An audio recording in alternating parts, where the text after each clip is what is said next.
The following podcast contains spoilers and words like piss, shit, and f***. We watch the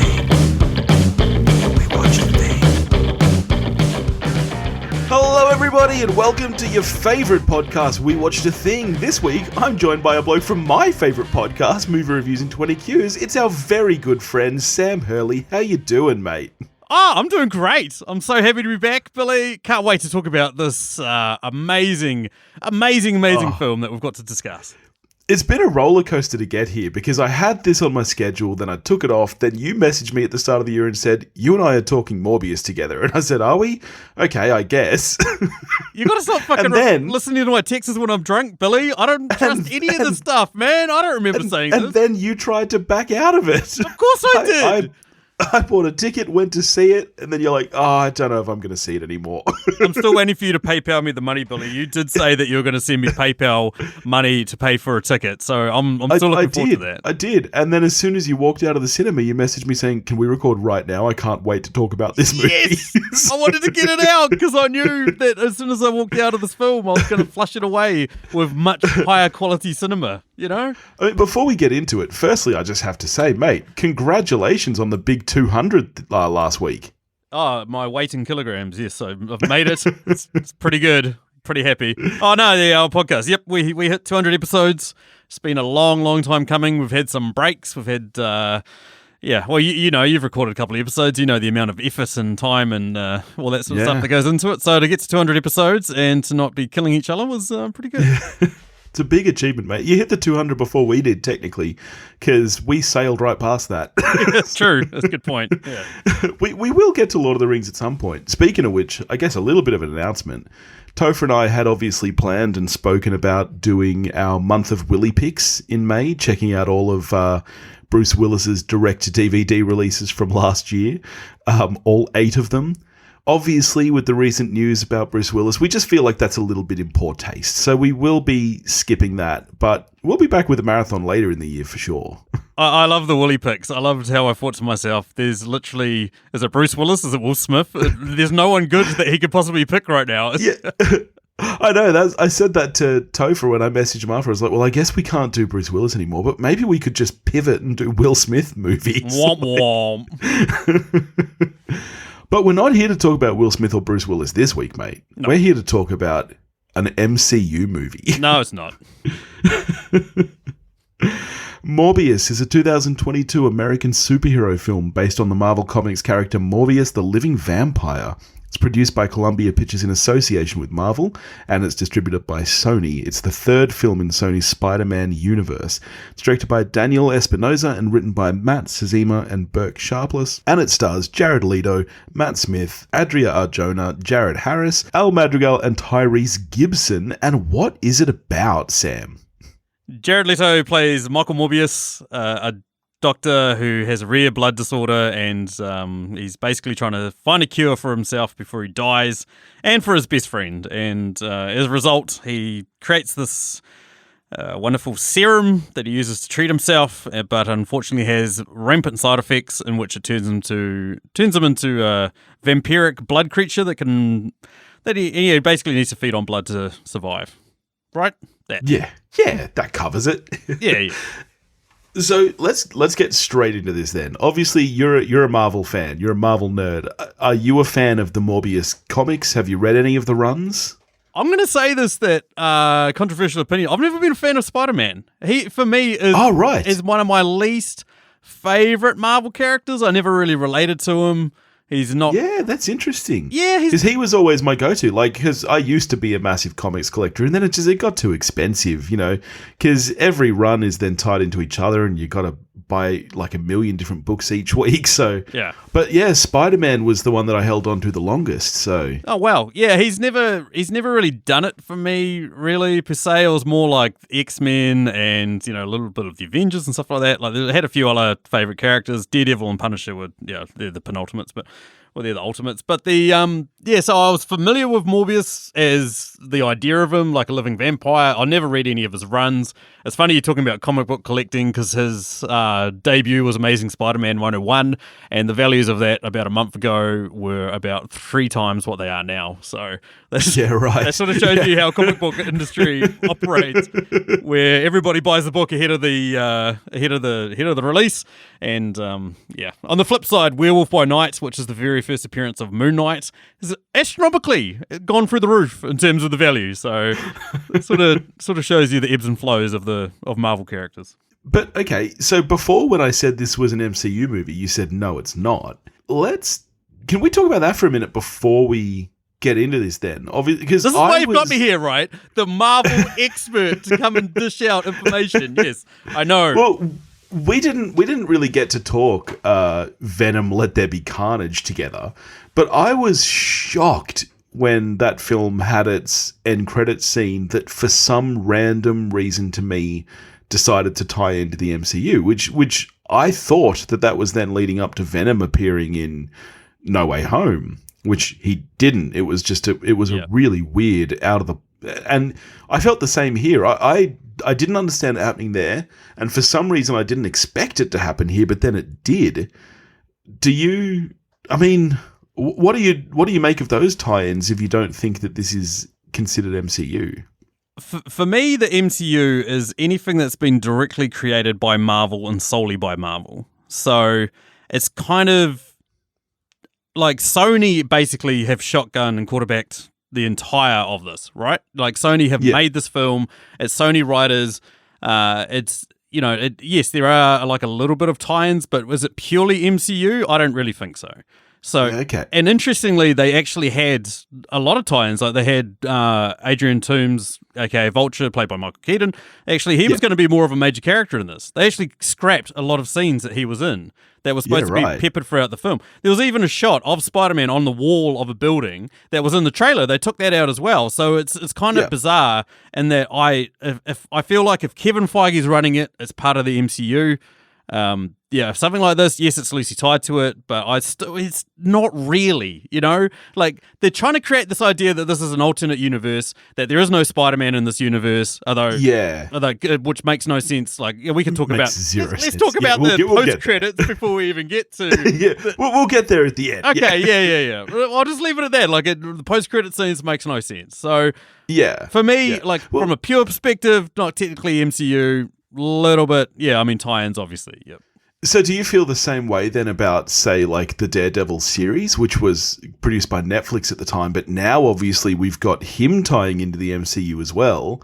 Does that... is that considered canon in your head? What happened in that series? Okay, hypocrite alert coming in. But I mean, I love the Daredevil TV series, so of course I consider it part of the MCU. But here's where we get to it. For you, it's things that are good you consider part of the MCU. Absolutely, that's exactly it. I'm sure I'll die on this hill. I don't care. Hypocrite alert, fine, whatever. But as a result of like the most recent Spider-Man film, which is a joint production between Sony and Marvel, but at the same time, Kevin Feige's running that. Marvel makes that film. Sony distributes it. Yeah, we've seen the tie-in. We've now seen Charlie Cox replay the role of Daredevil in that film, so it's making it all canon. We've seen an announcement that's all canon. Spoiler alert for Hawkeye TV series, but there's another one that pops up in that TV series, so that for me makes it canon. Yeah, right. Okay, all right, fair enough. Well, let's talk about this movie then. Let's talk about this movie then, and how fucking atrocious it is. But you didn't think so. You liked this movie. No. Is that right? No, that's incredibly wrong. No, my problem is, and I tweeted about this today because I've been sitting on this for 3-4 days now, is that the internet, yes, you love hyperbole. I have a hyperbole sandwich on my podcast. I'm full of it as well. Listen to me like talking absolute nonsense, sure. But the hyperbole that the internet has dropped about this being the worst superhero film ever, I feel is just completely unfounded. I'd say for the first half an hour, 40 minutes, roughly, because I put a stopwatch on. I was like, I wonder when I'm going to walk out of this film. I put a stopwatch on. For the first half an hour, 40 minutes, I had the same thought that I had when I watched Fantastic Four from 2015, where I was like, I went into it thinking I'm literally going to walk in there and it's going to be like Jared Leto go poo-poo doo-doo or something for like 2 hours, and I'm going to walk out going, what the hell? But like for the first 40 minutes, there was actually some decency there. I mean, yes, there was a lot of bad things in this film. And do I like this film? Spoiler alert for my score later on. No. But is this the worst film? Is this the worst superhero film? Hell no. Go watch Catwoman. Go watch Elektra. Go watch Superman 4. Go watch the first Ghost Rider. There are so many other bad superhero films out there that this isn't even near Go watch Guardians of the Galaxy 2 or something. No. I like Guardians of the Galaxy 2. 4 2. For the Dark World. You can put that on there. I'd be like, yeah, okay, I can see that. It's probably my least favorite MCU film. Probably on par with this, probably just as bad, basically. Yeah, I definitely get where you're coming from. I think that hyperbole has become a massive problem, especially like as a Twitter user. Film Twitter is a complete mess. Like, just don't go looking at it. Like, especially if you like a film, there's bound to be a million people who don't and will tell you you're an idiot for liking it. Like, just it's bad, but. And I do think that there is a bias against Sony as well that has existed since the Emoji Movie, virtually. And, like, even think about it, Spider-Verse, people loved that movie. Yes. But people forget that is a Sony film. People do everything they can to ignore Sony's name on that movie, because I do think that there's a bit of a bias against Sony distribution. And I think people were expecting this movie to be bad. And you know what, though? This movie is bad. Yeah, exactly. I mean, me and you were both apologists for the first Venom film. Like, I actually like both the Venoms. Yeah, I didn't. I appreciated the first one. I thought, yeah, it's a bit tonally all over the place, but it's still kind of enjoyable. The second one, I was like, this is an hour and a half long, and I'm still... it's too predictable, I found, the second one. Like, I didn't mind it, but it was just very predictable. This as well, very predictable. It is, yeah. So, I'm assuming that I know the answer to this, because most people would have the same answer to this. Are you a fan of Jared Leto? Hell no. Nah, not as a person or an actor. The stuff that he did on the Suicide Squad, or the... sending used condoms to people or like dead rats. Yeah. I can't remember exactly what it was. It's like, is him method acting? Is him getting a character? It's like, no one needs to do that. No. There's no other job in the world where you need to, okay, maybe there are, but there are no other jobs in the world where you need to do that. Well, no common jobs. And basically, I can't dig him in that. As an actor, he's always been like, oh, there he is. Like he's occasionally notable, but at the same time, he's never... like Dallas Buyers Club, I think, is the one that everyone goes on about his best performance. I mean, Requiem for a Dream rocks in that. Little roles in American Psycho and Fight Club are like pretty good, but at the same time, like I've never dug the weirdness. For me, though, I'm going to go against all that. He wasn't the problem in this film.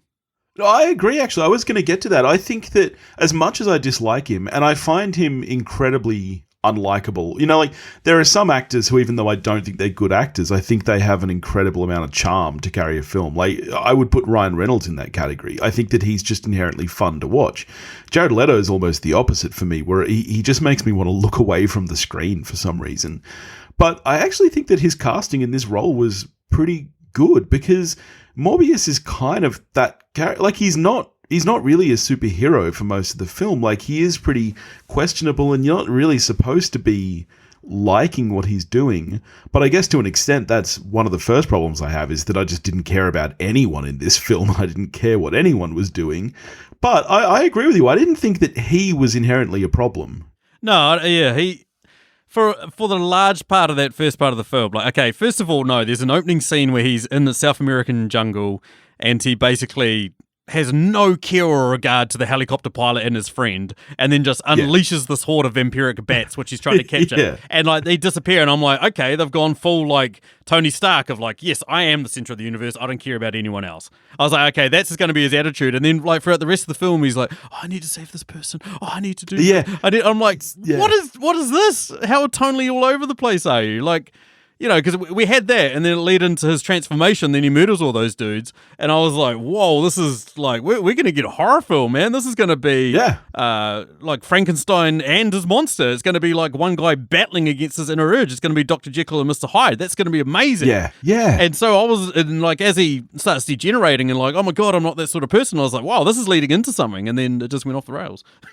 Yeah, I think that to me that's the biggest problem. This film doesn't know or make any attempt to know who Michael Morbius is. No. Like, he's whoever the scene needs him to be at that moment, which is a real problem when it's Jared Leto, because when he is meant to be charming or likable, he's not. Yeah. But yeah, I think that this movie just does not give a crap about who its characters are supposed to be. It's the same with his friend, played by Matt Smith.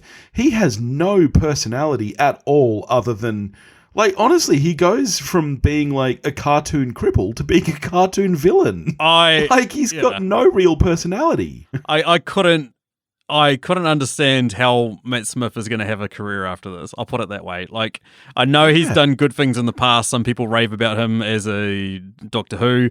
But after having seen him in Last Night in Soho and then this, I'm like, where is your career trajectory after this? Like, he had nothing to work with. I'll give him that. Like, you're right. Like, he's a poor cripple boy who takes a kicking from a whole bunch of thugs, and then that's supposed to bury some sort of deep-rooted evilness in him. But at the same time, like, he's always been this careful, caring friend who, who basically just transformed in the middle of the scene.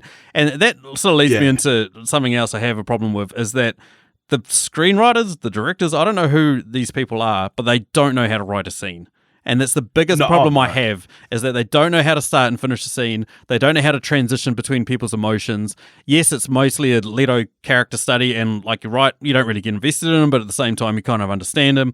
Whereas, like, especially for Smith's character, and then the two FBI agents played by Tyrese Gibson, I can't remember the other guy. Like, these are people investigating a crime. Cool. Into the room. Hey, how you going? Cool. Hey, this doesn't make any sense. Oh, okay. Yeah, I don't know why I did that. Cool. Oh, you don't know why you did that? Okay, right. Well, we're gonna go now. And it's like, this doesn't make sense. This is like The Room. Yeah. Somebody enters the room, talks to somebody, and then leaves for no reason. Hey, how you going? Yeah, good. What are you up to? Nothing much. Oh, I'm gonna go home now. Bye. It's like, could have been an email. I don't know. I don't know if it was written that way or if it's really bad editing. I would assume that there was a deep edit given to this film, given how much it got kind of postponed and everything. And you were saying that originally Keaton's character was meant to be more involved. I don't know enough about this film to know if any of that was shot. Do you? All of it was shot. So it was originally meant to come out in January, and it was going to pretty much ride the coattails of No Way Home. And there is a lot of stipulations. And it's out there on the internet. It's quite bizarre. If people want to look it up, it's out there. But Marvel has stipulations with Spider-Man as a character that Sony has to basically stick to. So, for instance, he has to be heterosexual. He has to, he's not allowed to be seen doing drugs unless he's wearing the black symbiote suit. There's all these weird rules and stuff. And there's a part of me that maybe feels like Kevin Feige saw the final cut of this film and went, no, guys, take this out, take that out. We don't want to associate it. Yeah. We really, this is not the type of brand. This isn't the type of film we want to be associated with. Because that, again, is the biggest problem that I had with this. Venom suffers from it as well. There's quite a few other films, is that they start introducing all these elements. Like, as I said, the opening scene where he's on the boat and he starts, like, draining the blood of all these people and like just coming out of nowhere and stuff like that. I was like, this is some of the best horror film I've ever seen. I'm genuinely invested in it. And then after that, it's like they try to introduce lighthearted humor here and there. Clearly the FBI agents are supposed to be there. They're supposed to be the comic relief. The R2D2 and C3PO that pop up and and you're just like, no, get it out of the film. So that's what I reckon basically happened, is that Feige took one look at this and went, nah, this is, I see what you guys have done. You try to make it comedic like the MCU, but it just doesn't fit, Yeah, you're right. Venom is exactly the same. Venom, it starts and you expect it to go that kind of hard R almost, like Spawn. Yeah. And then it doesn't. It's very, very soft. And the exact same thing happens here, where it just gets softer as it goes. And yeah, I don't know how much was cut in the edit, but this movie feels super disjointed. Like, not even just from scene to scene, but within scenes. Yes. Things happen and you're like, what the fuck? Like, you're right. Like, when Matt Smith's character turns evil, it is such a hard right turn, and he turns so evil so quick. Like, there's no kind of middle point there. He just goes from being like this poor crippled guy to murdering motherfuckers with reckless abandon. Like, when you find out that he's the one who killed the nurse, and unlike Morbius, who feels bad and didn't know what he was doing his first time, Matt Smith is like, yeah, I did it. It was me. And it's like, what? And he's so stoked about it. It's so bizarre. When you saw her die, was there any hint of doubt in your mind that it was somebody else? I honestly cared so little that I didn't. I figured that it was Morbius who did it. I didn't even think that it could have been anybody else. Yeah, no, I was convinced. I was like, that's clearly not going to be Morbius. Like, they're painting him up to be too much of a good guy. And then I was like, okay, so it was just so telegraphed. Like that previous scene where they've like, hey, how you going? Oh, good. Oh, I've got this curse. Oh, why didn't tell me more about it? No, I'm not going to tell you anything. I'm just going to hint at it so that you get all confused and you'll want to take the stuff. And I was like, okay. And then when it had a shot of the serums on the table and he looked at them, I was like, oh, he's clearly going to take them and he's clearly going to turn into another version of this. And we're going to have one of the biggest criticisms that was always leveled at the MCU that is like pretty fair, to be honest, is like you've just got two characters that are exactly the same as each other. You know, like Red Skull and Captain America are both super soldiers. Iron Man and Ironmonger are both, you know, guys in mech suits. You know, it's a pretty fair. Doctor Strange and I'm not even going to get into that, but like there's, but it's like, well, Doctor Strange and Caecilius are wizards, you know, it's just like, it's the same thing over and over again. That when I was like, oh God, we're going to have another bat creature and he's going to fight the bat creature and they're going to have different powers and the bat creature's going to best him at one point. He's going to run away and there's probably going to be a train that separates them because there's always a train that separates these characters and there's a train. I was like, this is so predictable. It's so predictable. Honestly, listeners, next time you see anything that's anywhere near a train in the middle part of a superhero film, they're going to get split up. It's going to be a device that splits them up. Go watch Captain Marvel through to Logan. It happens every time. Yeah, that's a good point. Yep. It's always the great splitter-upperer. It's always the great, okay, we've had our two leads have their, you know, second act confrontation. We need them to be split up. How do we do that? Well, if a train shows up, I literally just watched Spider-Man Far From Home, and they've got a train scene where Spider-Man gets smoked by a train because Mysterio walks him into it. I'm like, oh my gosh, is every single one of them? Can we talk about what I thought was truly the worst aspect of the film? And I'm very curious to hear your thoughts on this, because I heard somebody the other day talking about this movie, and they disagreed with me.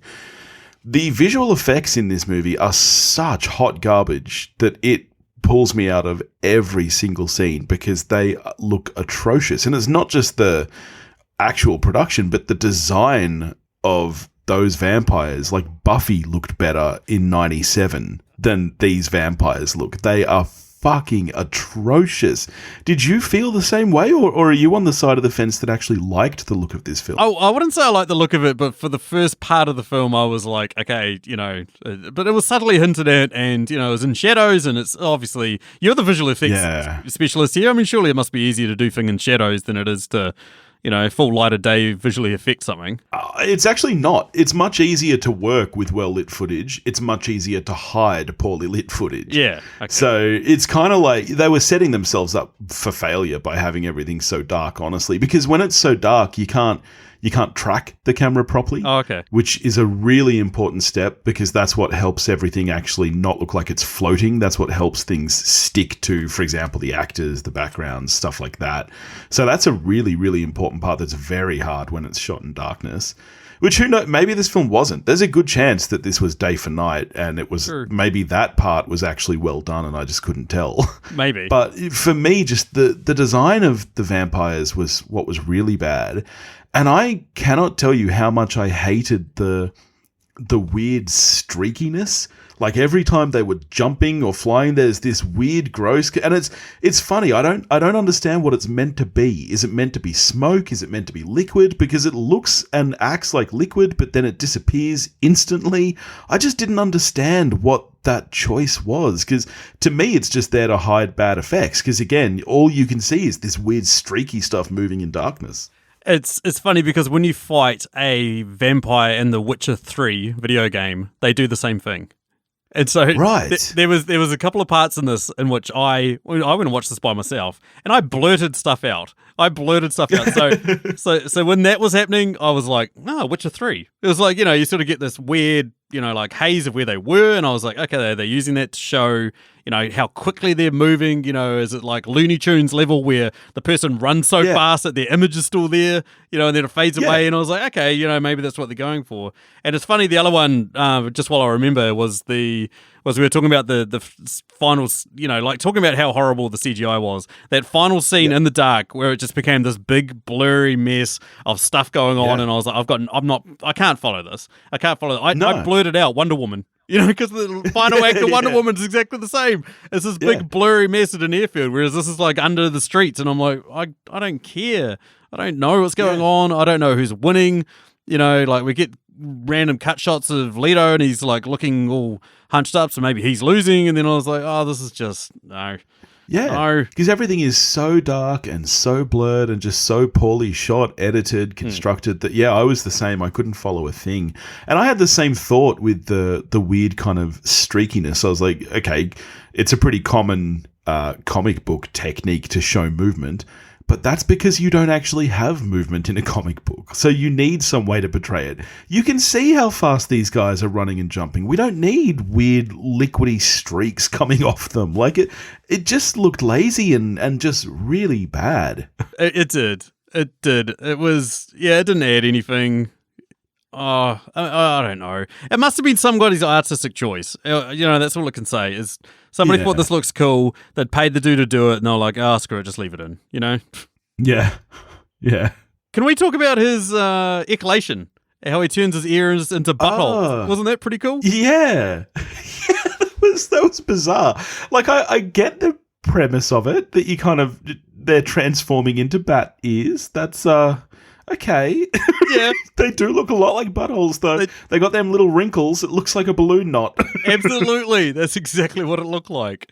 That was a choice. The other very brave choice I think they made was having Matt Smith dance in a Spider-Man related film after he's gone full emo. I was like, no. Does Spider-Man 3 not teach any of you guys anything? The internet is going to make a mockery of this for years. That was absolutely terrible. Having him just like shirtless dancing and like, it's such a bizarre moment. It just really took me out of it. It was horrible. I'm sure Tobey Maguire, no, he's probably never going to watch one of these films, but I'm sure if he did see that, he'd be like, yes, I've been superseded. I love it. Should we talk about the I guess you'd call her a love interest played by Adria Arjona in the film? Yep, Martine. Yeah, she was all right. She was doing the best she could with what she had. I'll put it that way. Definitely. I don't think I've ever seen her before, but she was the highlight of the film for me. She was the only character that nearly made me care about her. I still didn't, and it has nothing to do with the way her character's written, I guess. I think I just liked her style, but I didn't get the chemistry between them, that's for sure. God, no, it's not at all. No. I was almost going to give the film like a little bit of credit, and when they were like just portrayed as friends, I was like, oh, well done, film. You know the audience. All these teenage boys are going to come and watch this film, and you haven't portrayed her as some, like femme fatale sex guy. Oh no, they're hooking up. Yeah, I was like, of course. On, God damn it! I was like, show guys and girls can be friends. It is possible. No, we can't do that. No, mate, I've seen When Harry Met Sally. That ain't possible. For sad weirdo dudes, yes, probably. Yeah. But I mean, and then to follow on as well with her death, where she was like, "Yeah, just suck the blood out of me. I don't care." But then bit him on the lip. I was like, okay, she's clearly going to turn into something. She's going to become another one of these monsters. She's going to have the regenerative powers that he's got. I was like... Yeah, it turned into a really strangely sexual moment for zero reason.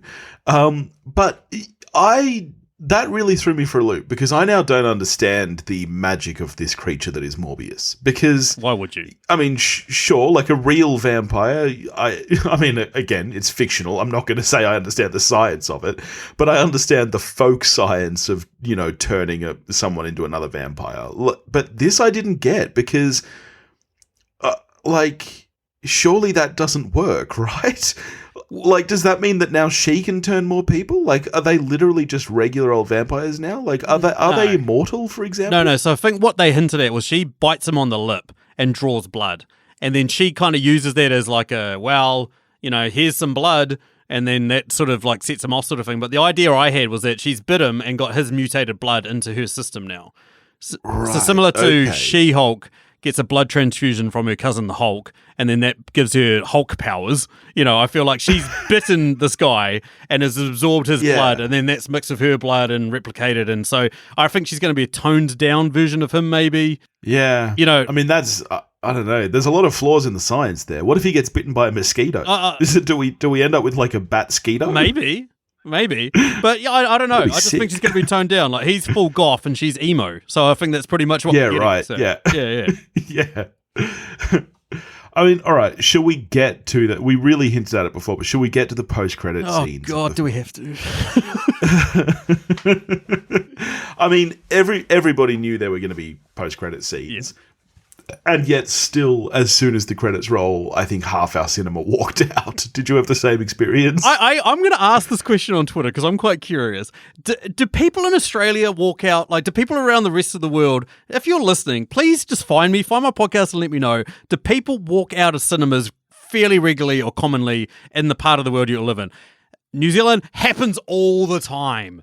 Wait, you mean during the movie? Yeah, during the movie. We had half the audience leave during this film. Oh, wow. When I went to saw New Mutants, there was last year or the year, whenever New Mutants came out, it got delayed 17 million times. There was 4 people in the cinema when I walked in, and then at one point, we're all different. No one was sitting together, but at one point somebody stood up and said, "Oh, fuck this shit," and then 3 people followed him out.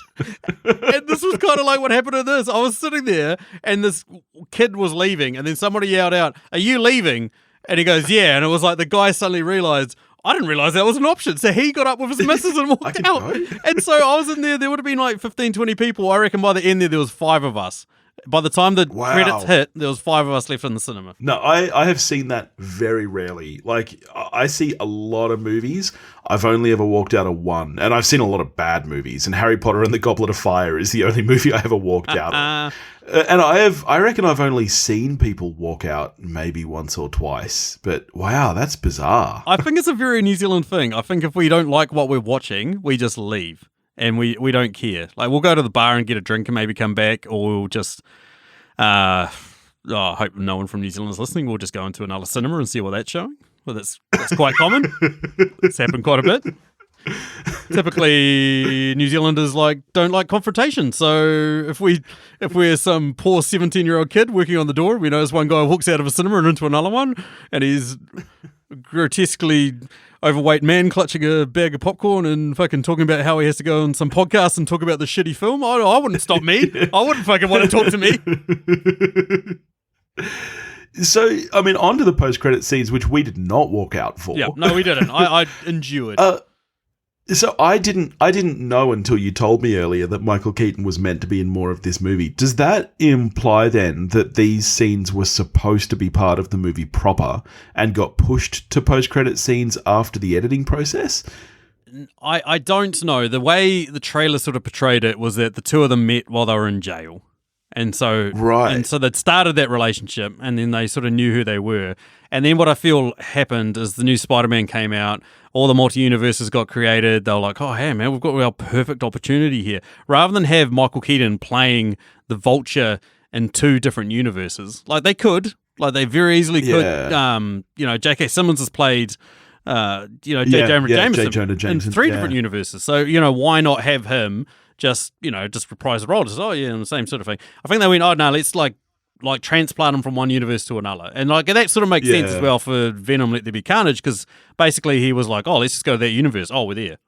At the end of Spider-Man No Way Home, it was like, oh, wow, look, I'm in a different universe. Now I'm going back. It was like the most bizarre cameos ever. So I feel like they just reshot those scenes, because that final cameo scene, painfully obvious that Michael Keaton and Jared Leto were not on the same stage at the same time. Yeah. The scenes don't make any sense to me, firstly. For starters, it's bizarre that there are 2 of them when they effectively kind of tread the same ground. So the first scene has Michael Keaton appearing in the prison And then the second scene has him meeting Morbius, and I'm like, well, this is just we don't need two of these. I don't need two post-credit scenes featuring the same guy. Like that could be combined.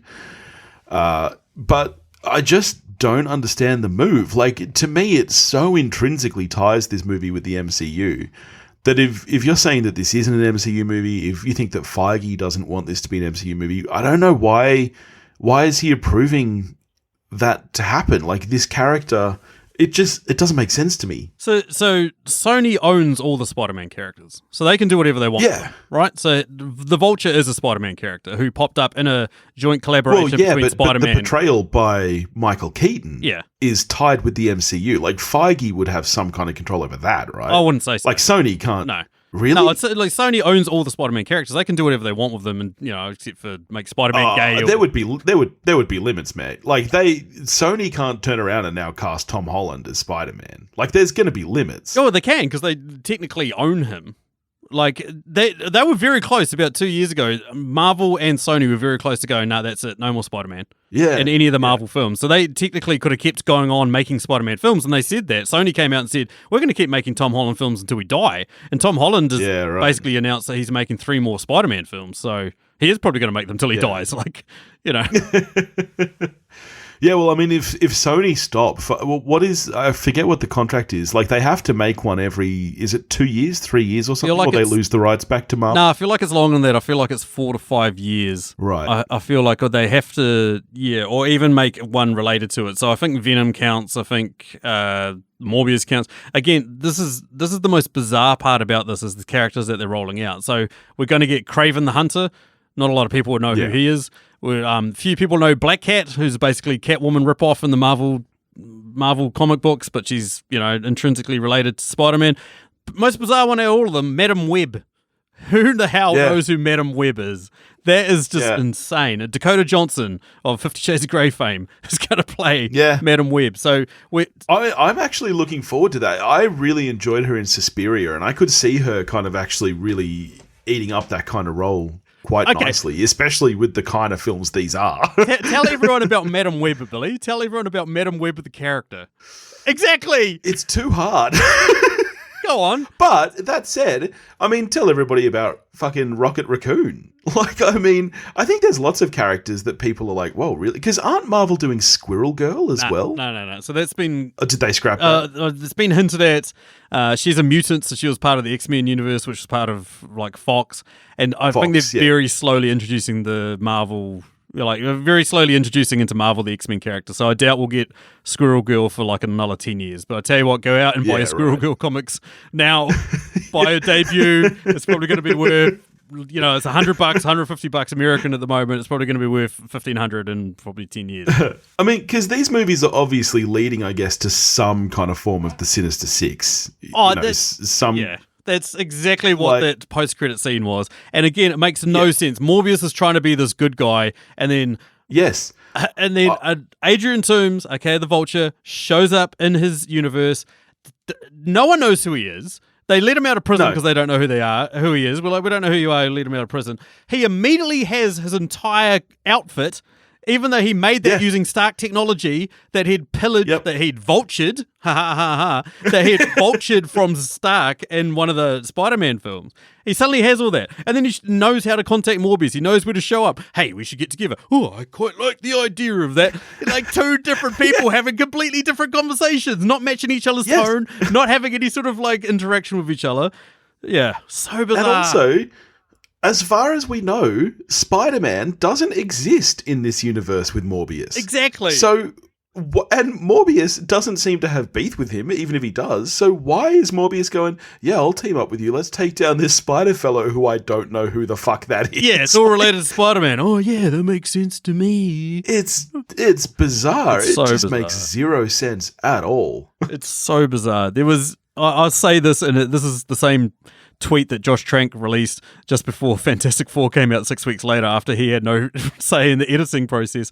But there was a good film here. I feel like there was enough of a character study that could have been made into a good film, and then we just got this. We just got too many things jammed in there, and they didn't have any right to be there to start with. Yeah, it's really hard for me to say because what we got, I think, is really, really bad. Like, I agree with you that I think there's been some hyperbole. This isn't the worst superhero film ever made. It's not the worst film ever made.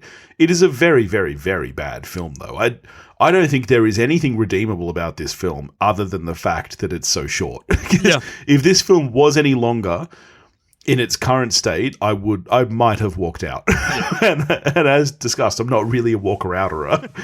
But yeah, I don't know, man. I just think this movie's so, so bad. I'm giving it a 2 out of 10. Okay, yeah. I would go as far as a 4 if I was drunk. Probably 3 is probably where I'm going to settle, though.